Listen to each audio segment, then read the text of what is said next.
I also met another mother named Latree. Latree Shoe. Where's Latree? Latrice, excuse me. We drove out to the airport and put you on Air Force One. You said you had a prescription needed filled, and it was an American company that made it. I'd say, okay, let's fly to Toronto, or to Berlin, or to London, or to Rome, or any major city in America. I'll get you that same prescription filled in those cities for 40 to 60% less than it cost you at a pharmacy here. You know, if if the developer came along and built 20 homes on one side of a highway and 20 homes on the other, and the one side had people with black and brown backgrounds, and the same exact home was built in a white neighborhood, guess what? The day you won that home, that black home was worth 20% less than the white home, or the Hispanic home was worth 20% less. And while I'm paying for it, we're also reducing the federal debt at the same time. You know, the Republicans talk about, big tax and Democrats. Give me a break. Come on. I've already cut the federal deficit by $1 trillion since I took office. But we have a lot more to do. For too many people, the dream of having a good home still feels out of reach. I get it. To make sure I wasn't able to be at the other end of his demagoguery, I made a commitment when I got elected, and I've kept it.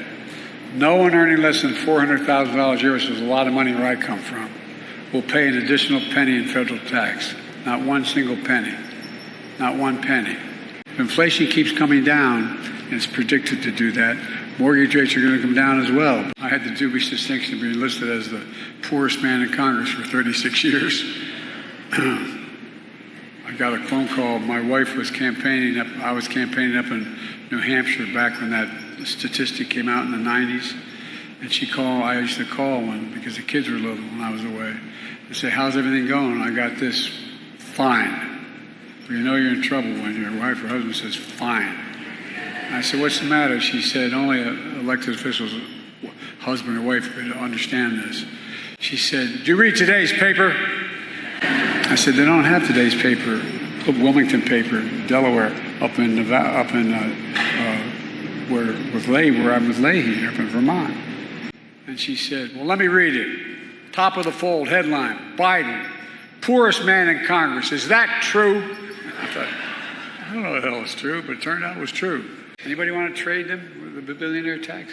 I'd take 8.2%. It's far less than the vast majority of Americans pay. No billionaire should pay a lower tax than a teacher, a sanitation worker, a nurse, anybody busting their neck. That's why I'm proposing, if I'm reelected, we're going to get it done. A minimum tax of 25% for billionaires. That's not even the highest tax rate, just 25%. You know how much that would raise over 10 years? $500 billion in 10 years. $500 billion if they just started to pay that.